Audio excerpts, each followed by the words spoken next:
Paano nga ba pa-install ng RFID ng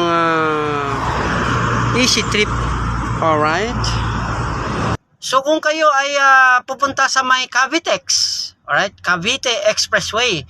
Kung pupunta kayo sa North Luzon Expressway, kailangan nyo ang EasyTrip radio frequency identification or EasyTrip RFID. So yan, punta lang kayo sa may booth ng EasyTrip RFID, and then kayo doon, dadalhin nyo syempre ang ORCR nyo, ang papeles ng sasakyan, ang mga requirements, and then punta na dyan, magbabayad lang, and then kakabit na ng stickers. Pwede na tumago sa may Cavite Expressway at sa may North Luzon Expressway.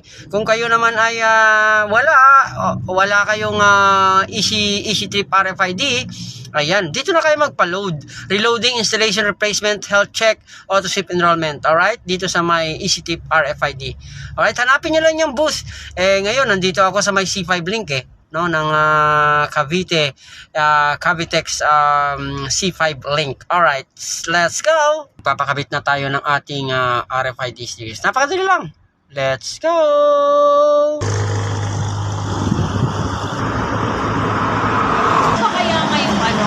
Paano po kayo lang dito, ma'am? Po? Magkano? Magkano po initial loan? Buwan po yun. Sige po. Buwan po, ma'am.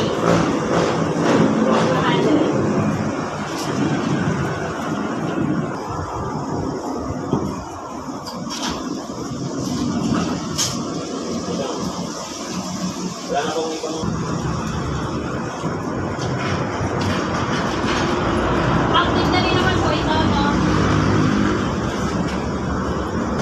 So ikakabit na natin mga guys dahil nakapasok na tayo sa booth. Nag-present lang ako ng aking ORCR at magbabayad ako ng initial payment mga guys. Initial load is 200 pesos lamang.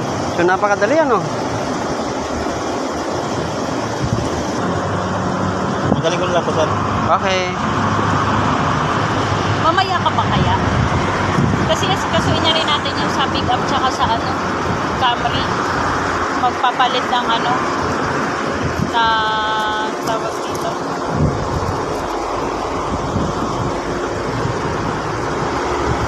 Wala akong ano dyan, sir, no?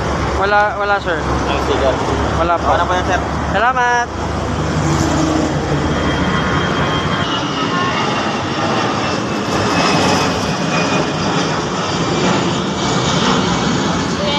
Yes po.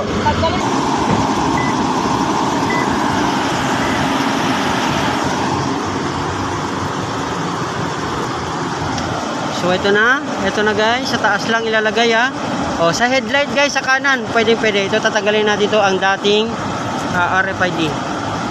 Dati na ito. So headlight lang headlight lang. Stick mo lang diyan, no problem na about. Okay? Alright, ito na siya, RFID. Didikit mo lang diyan. Ayos na kagad. Thank you for watching.